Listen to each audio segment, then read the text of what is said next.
خدا برم الهی شکرت.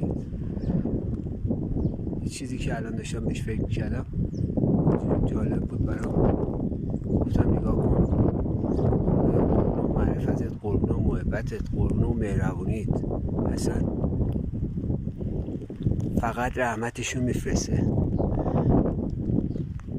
اصلا کاری نداره به اینکه کی فقیره، کی پول داره، کی نمیدونم فرغون داره، کی لکسوس داره، کی نمیدونم وانت داره، کی ترلی داره، کی قدش کوتاست، کی قدش بلنده.